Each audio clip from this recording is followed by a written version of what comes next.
You get a second shot at seeing Islam El Shehaby, and he's up against Daiki Kamikawa of Japan.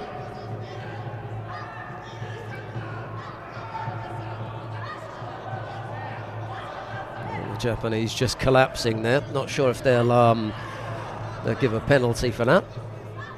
No, they decide against it. He just collapsed under the pressure. Well, I said to you that Naidan Tufshinbaya was on the cards to fight, and he is. He's got his gi on and he's warmed up. He's looking ready to roll. Paying close attention to the plus 100 kilo category matches that are taking part at the moment. He's got a good makikomi, hasn't he? El Shehaby. He's pulled it off again. And, he scores Yuko. He was thinking about the Osai Komi, but it really wasn't on, not with just the one hand. There's the makikomi. El Shehaby. This is for a place in the quarter-final.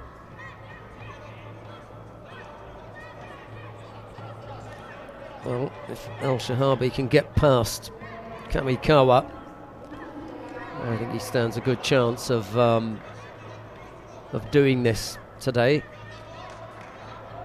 Tachiyama is down in Pool B. Tufshinbaya is in there as well. Takahashi, Katsuhiko Takahashi is there as well, or thereabouts. Cedric Meduf, not too sure. Not too sure about him, but Walter Santos and Gregor's. I was going to say Gregor's Aitel, but I remember now he lost in golden score to the Japanese Masaru Momose. So there's a big Japanese contingent here, and the Brazilian to Okroashvili and the Mongolian are going to do battle soon anyway, so it'll be one of those that goes through.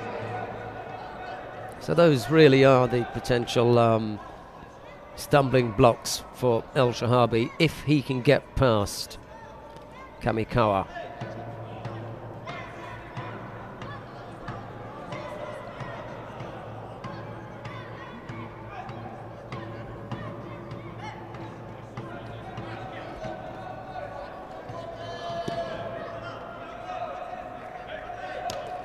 Not quite as good, that one from El Shehaby.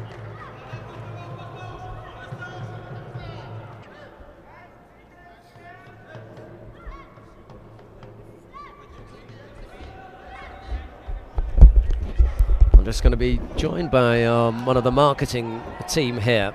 Shlomi, how are you? Fine.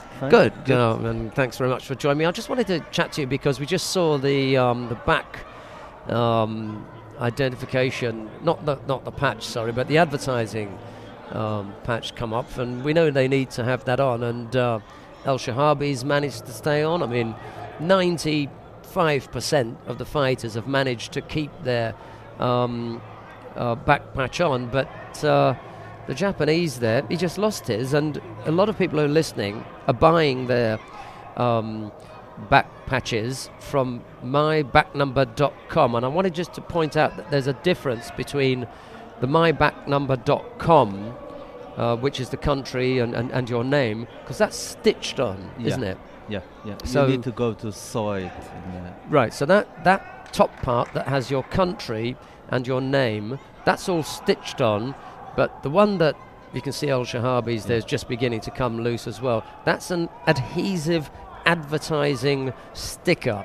So if you're watching at home and you've ordered your back number and you're waiting for it to come, and when it does come you stitch it on, you're not going to get it coming off as easy as this. And the big guy who's there, Daiki Kamikawa, I'm sure that I saw him in the warm-up area this morning without the advertising on.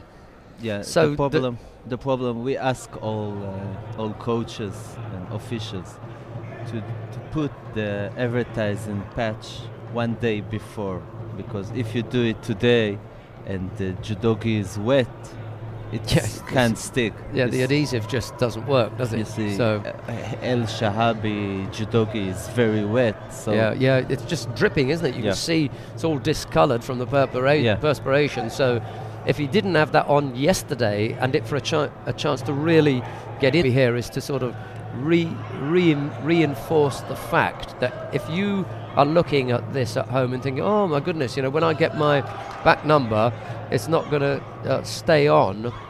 We're talking about two different parts of the judogi identification. One part is the country name, and you get the part that gets stitched on.